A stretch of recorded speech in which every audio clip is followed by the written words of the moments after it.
इससे अच्छी बात भला क्या हो सकती है कि आपका भोजन देखने में खूबसूरत हो और पौष्टिक तत्वों से भरपूर भी हो। सभी खाद्य पदार्थों के साथ यह संभव नहीं है,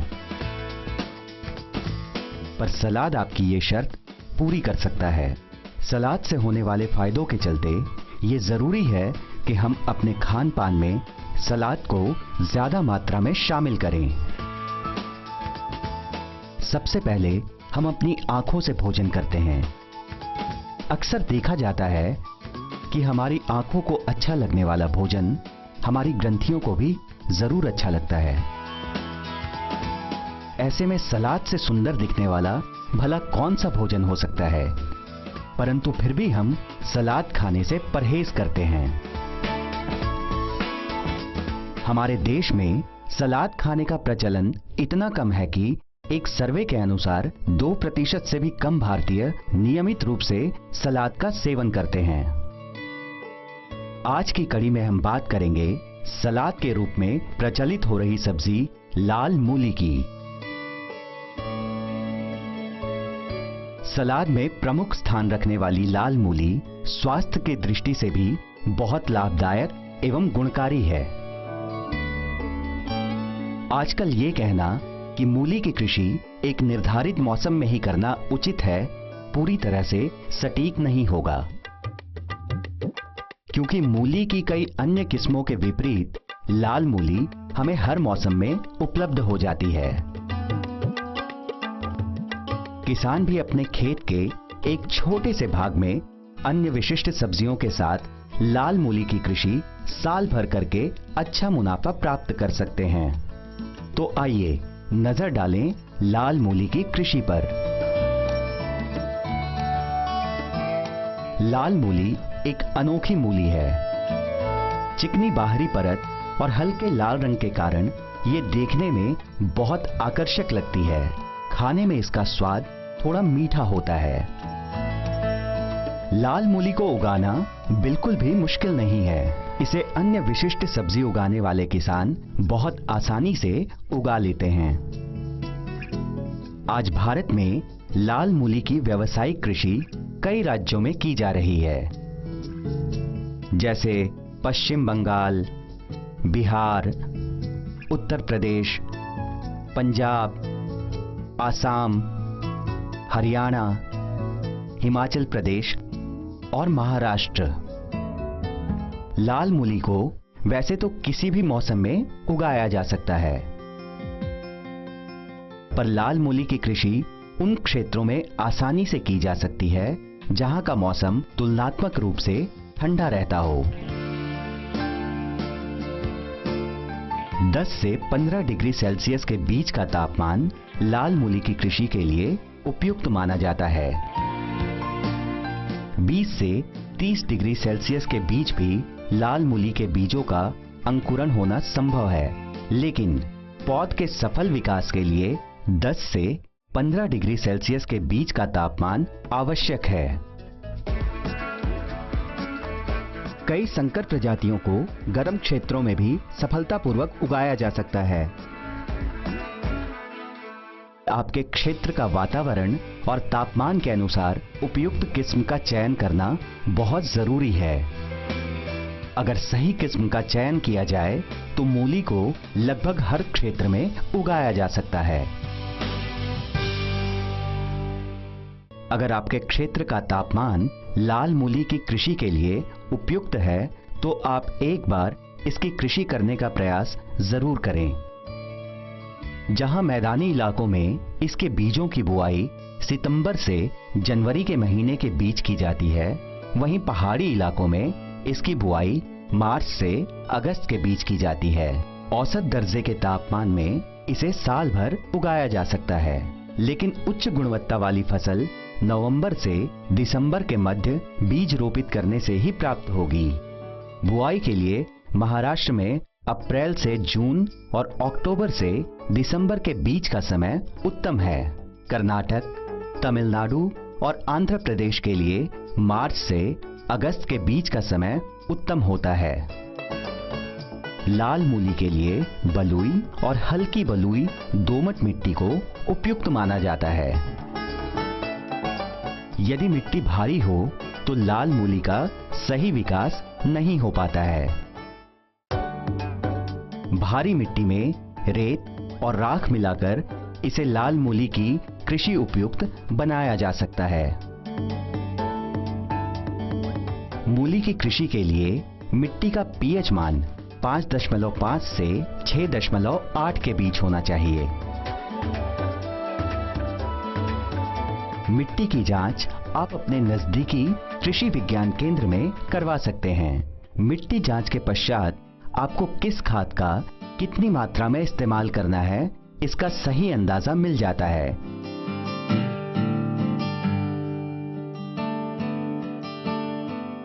एक एकड़ क्षेत्रफल में लाल मूली की कृषि करने के लिए 2 किलोग्राम बीजों की आवश्यकता होती है। बीजों की अधिक जानकारी के लिए भारतीय कृषि अनुसंधान संस्थान के विशिष्ट सब्जी विभाग से संपर्क करें। ठंड के मौसम में लाल मूली की कृषि की जा सकती है। ये किसान बैलों की मदद से खेत की जुताई कर रहे हैं। पहाड़ी क्षेत्र में ट्रैक्टर पहुंचना संभव नहीं है, इसलिए पारंपरिक तरीके का प्रयोग किया जा रहा है। बलुई मिट्टी वाले इस खेत में पिछली बार बंद गोभी उगाई गई थी। इस बार यहां मूली की कृषि की जा रही है। लाल मूली की कृषि क्रमबद्ध तरीके से की जाती है। यदि एक ही खेत में बार बार मूली उगाई गई तो फसल में बीमारियां लगने का खतरा बढ़ जाता है। क्रमबद्ध तरीके से कृषि करने से मिट्टी स्वस्थ बनी रहती है। 4 से 5 बार जुताई के बाद मिट्टी जब अच्छी तरह से भुरभुरी दिखाई देने लगे, तब किसान खेत में मेड़ बनाने के अगले चरण की ओर बढ़ते हैं। जैविक तरीके से बनाई गई मेड़ पर बीज लगाने के बाद अब लाल मूली का विकास तेजी से हो रहा है, तो जाहिर है खरपतवार की वृद्धि भी उसी तेजी से हो रही होगी।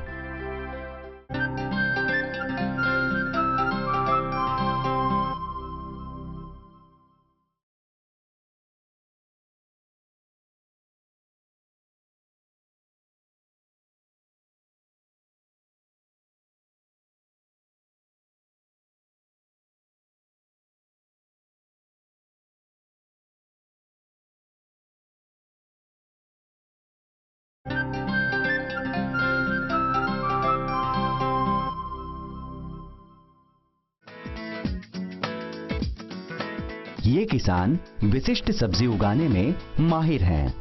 इससे पहले इन्होंने लाल पत्ता गोभी, लीक, आइसबर्ग और रोजमेरी की खेती की है। इन सभी सब्जियों के लिए मिट्टी में खाद मिलाकर मेड़ बनाई गई थी। परंतु लाल मूली की कृषि के लिए इन्होंने कृषि अधिकारियों की सलाह लेकर ऐसी अलग अलग प्रकार की मेड़ बनाना शुरू किया है। मेड़ बनाते समय 10 से 12 टन सड़ी गोबर की खाद, 10 से 15 किलोग्राम नाइट्रोजन, 20 किलोग्राम फास्फोरस और 20 किलोग्राम पोटाश को मिलाया गया है। इसके बाद मेड़ पर कोकोपीट और सूक्ष्म पोषक तत्वों के मिश्रण से एक परत बनाई जा रही है।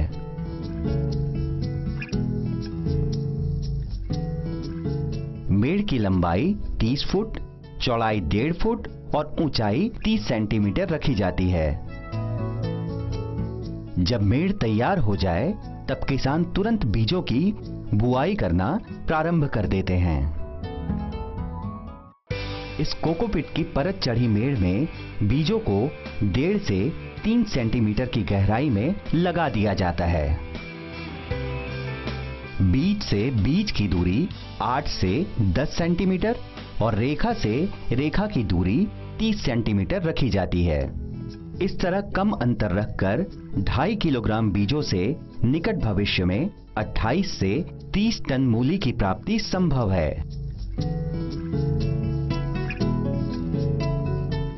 बीज लग जाने के बाद किसान मेड़ पर फव्वारे से पानी का छिड़काव कर देते हैं।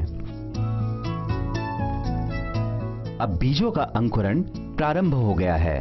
बहुत जल्द इस पर पौध दिखाई देने लगेगी। मात्र 7 दिनों में ही इस मेड़ पर नन्ही पौध दिखाई देने लगी है।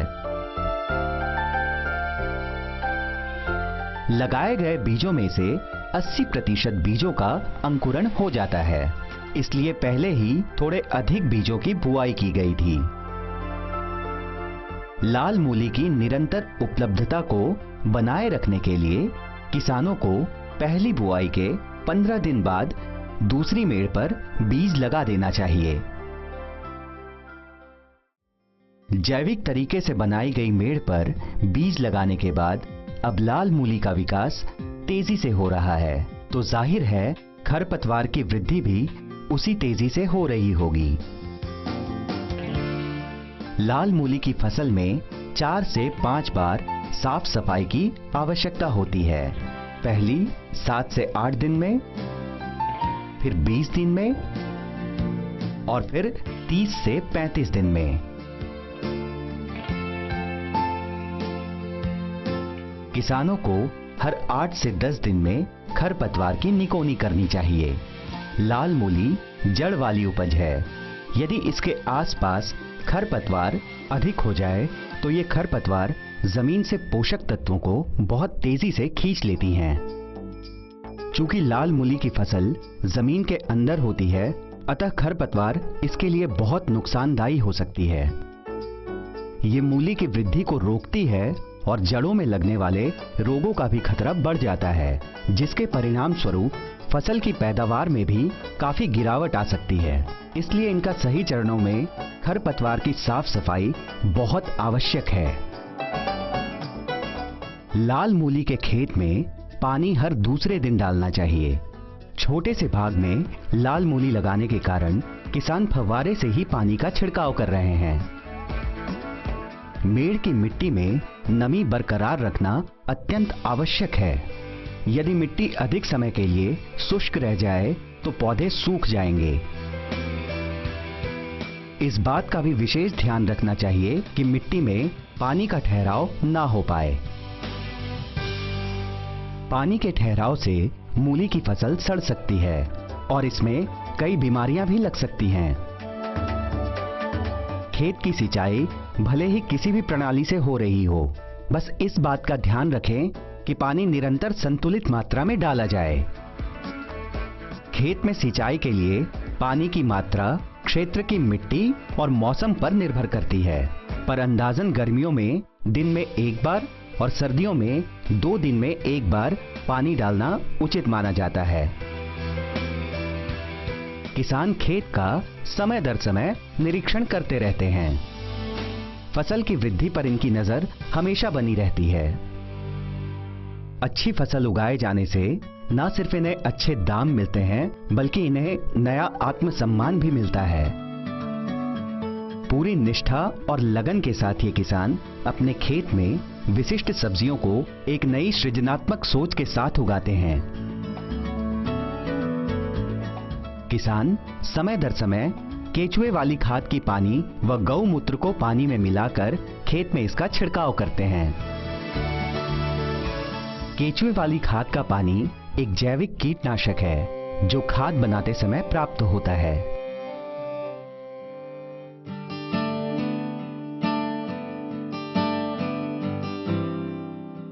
केचुए वाली खाद या वर्मी कंपोस्ट बनाते समय ये इस हौद के एक तरफ बने छेद से बूंद बूंद करके टपक कर इस बाल्टी में इकट्ठा किया जाता है। 1 बाल्टी पानी में 1 लीटर वर्मी वॉश, 1 लीटर गौमूत्र और 1 लीटर नीम के तेल का मिश्रण 5 मिलीलीटर या 1 बड़ा चम्मच प्रति पौधे पर छिड़काव करने से कीटों से छुटकारा मिलने के साथ साथ मिट्टी की उर्वरा शक्ति भी बढ़ती है। यदि किसान ने फसल पर पर्याप्त ध्यान नहीं दिया तो इनकी फसल में कई बीमारियां लगने का खतरा होता है। लाल मूली की फसल में mustard saw fly, painted bug, aphid और धारीदार पिस्सू जैसे कीटों का हमला अधिक होता है। इसके अलावा लाल मूली में वो सभी बीमारियां लगती हैं जो सफेद मूली में लगती हैं। इनमें से कुछ बीमारियां हैं मोज़ेक 1, मोज़ेक 2 और फिलौडी। यदि इन बीमारियों के लक्षण देखें तो आप अपने नजदीकी कृषि विज्ञान केंद्र से संपर्क करके उचित कीटनाशक की जानकारी प्राप्त कर सकते हैं। बीजों के अंकुरण से फसल की खुदाई तक हर चरण में मिट्टी को ढीला रखना जरूरी है। ढीली मिट्टी से पानी के संचयन, निकास और सूक्ष्म पोषक तत्वों को सोखने में भी मदद मिलती है।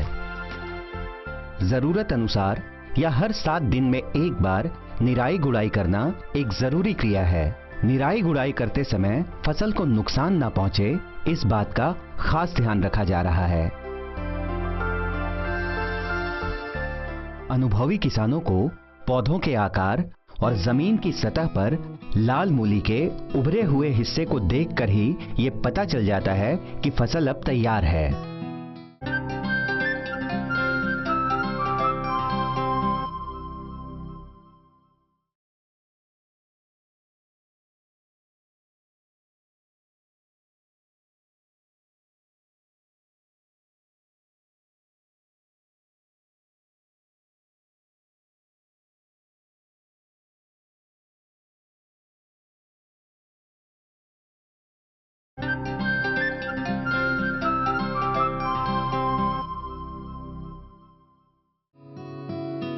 पौधे आज 45 दिन के हो चुके हैं।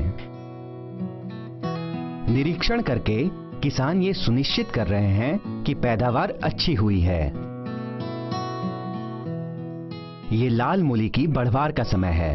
इस चरण में उपलब्ध कराया गया पोषण लाल मूली के आयतन में वृद्धि दिलाएगा।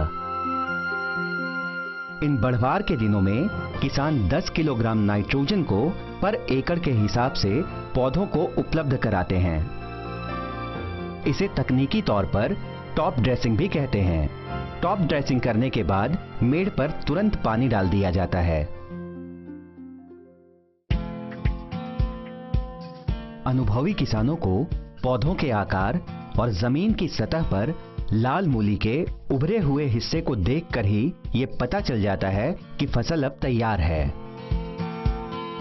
अब इसकी तुड़ाई होनी चाहिए। फसल तैयार होने पर इसे तुरंत तोड़ लेना चाहिए। ज्यादा देर होने से लाल मूली कड़ी हो जाती है, जिससे इसका स्वाद खराब हो जाता है। ऐसे में मंडी में कीमत अच्छी नहीं मिलती। लाल मूली की खुदाई का सही समय इन किसानों को बखूबी पता रहता है। आज इस खेत से लाल मूली को उखाड़ा जा रहा है। लाल मूली को बिल्कुल वैसे ही उखाड़ा जाता है जैसे कि एक आम मूली को। पहले लाल मूली के खेत में फव्वारे से पानी डालकर मिट्टी को गीला कर दिया जाता है। इससे मूलियों को तोड़ना आसान हो जाएगा। लाल मूली को जमीन से उखाड़कर जमा कर लिया जाता है।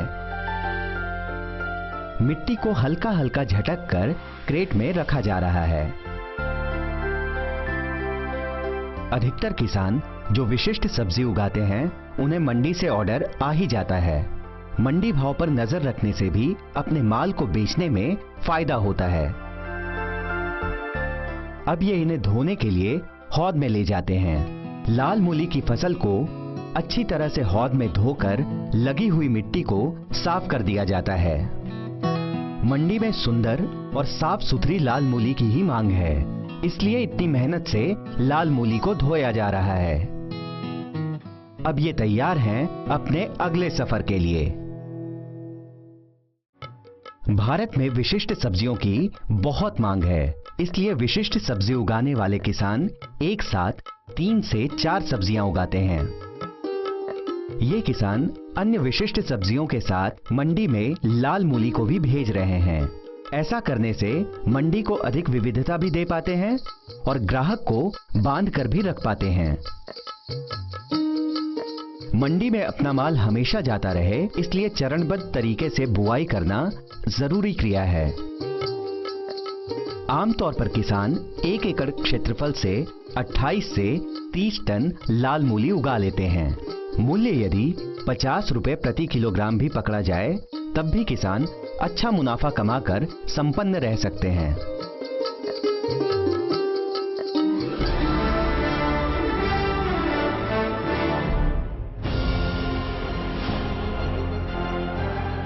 आज मूली की विभिन्न किस्में पूरे विश्व में प्रचलित हैं। पुरातात्विक नमूनों के आधार पर मूली के इतिहास और इसकी वास्तविक उत्पत्ति का कोई ठोस प्रमाण नहीं मिला है। हालांकि कई वैज्ञानिकों का मानना है कि मूली को मूलतः भारत, मध्य चीन और मध्य एशिया में उगाया जाता है। मूली के इतिहास की शुरुआत 300 ईसा पूर्व से होती है। 100 ईसा पूर्व के रोम तथा यूनानी कृषि वैज्ञानिकों ने मूली को आकार के आधार पर छोटी, लंबी, गोल, मोटी और पतली आदि किस्मों में विभाजित किया था। यूनानी दार्शनिक एवं चिकित्सक ग्लेन के लेखों में 129 से 199 ईसा पूर्व के बीच यूनान में मूली के सेवन की बात कही गई है। मूली को अंग्रेजी में रेडिश कहते हैं, जिसकी उत्पत्ति लैटिन शब्द रेडिजस से हुई है, जिसका अर्थ जड़ होता है। इसके अलावा प्रसिद्ध यूनानी चिकित्सक डायोस्कोराइड्स ने मूली के कुछ रेखा चित्र भी बनाए हैं। लाल मूली एशिया से यूरोप, यूरोप से उत्तरी अमेरिका, उत्तरी अमेरिका से दक्षिणी अमेरिका और दक्षिणी अमेरिका से अफ्रीका होते हुए पूरे विश्व में प्रचलित हो गया। क्या आप जानते हैं, मूली में कैलोरी की मात्रा बहुत कम होती है। 1 कप कटी हुई मूली में मात्र 19 कैलोरी होती हैं। मूली पत्ता गोभी परिवार की ही सदस्य है। क्या आप जानते हैं कि मैक्सिको के ओजेस्का शहर में हर साल 23 दिसंबर की रात को मूली की रात या नाइट ऑफ रेडिश के रूप में मनाया जाता है। मूली लाल, गुलाबी, बैंगनी, सफेद, पीले, हरे और काले रंगों में भी पाई जाती है। मूली के पूरे पौधे का कुछ न कुछ उपयोग है। हालांकि पत्तों को अक्सर छांटकर फेंक दिया जाता है, पर इनसे विभिन्न प्रकार के व्यंजन तथा साग बनाए जा सकते हैं। अब तक पाई गई सबसे बड़ी मूली की लंबाई 3 फुट और वजन 100 पाउंड था। सलाद को और अधिक पौष्टिक और आकर्षक बनाने में लाल मूली का बड़ा योगदान है। हमारे किसान इस विशिष्ट सब्जी को उगाकर और इसका व्यापार करके यकीनन अच्छा लाभ कमा सकते हैं। अगली कड़ी में हम बात करेंगे एक ऐसी कृषि की जिसे हजारों वर्षों से भारत में उगाया जा रहा है। आज आधुनिक तकनीक और उपकरणों की खोज ने इसकी एक नई प्रजाति को जन्म दिया है, जिसकी कृषि से किसानों को अधिक मुनाफा कमाने का मौका मिला है। हम बात करेंगे मक्के की एक प्रजाति बेबी कॉर्न की।